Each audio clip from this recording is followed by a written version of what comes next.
Hi friends A1 techniques से আপনাদেরকে স্বাগত। তো ফার্স্ট আমরা টিভিটার ল্যাঙ্গুয়েজ চেঞ্জ করব, চাইনিজ ল্যাঙ্গুয়েজে আছে। তো সফটওয়্যার করার পর এগুলো সব কিছু চেঞ্জ করতে হয়। সেটিংসে গিয়ে ফার্স্টই আপনার হচ্ছে ভয়েস ল্যাঙ্গুয়েজ আছে, ল্যাঙ্গুয়েজ চেঞ্জ হলো। এবার পিকচারের যে কোয়ালিটিটা সেটাকে চেঞ্জ করতে হবে। ইনপুটে গিয়ে 1147 আপনারা দেখে নিন।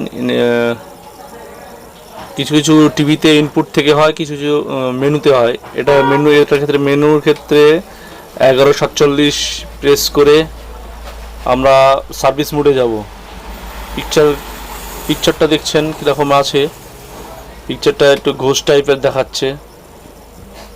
সেটা সার্ভিস মোডে এসে আমরা প্যানেল অ্যাডজাস্টমেন্টে যাব। নেক্সট টিআই ম্যাপে বিট চেঞ্জ করব। যেখানে যে বিটে সেট হবে সেই বিটে, কখনো 8 বিটে সেট হয়, কখনো 16 বিটে সেট হয়। যে বিটে সেট হবে সেই বিটে আমরা পিকচারটাকে ইয়ে করি। তারপরে আমরা মিররিং করলাম, মানে পিকচারটা উল্টো আসছিল, সেটা মিররের মাধ্যমে পিকচারটা আমরা সোজা করে নিলাম।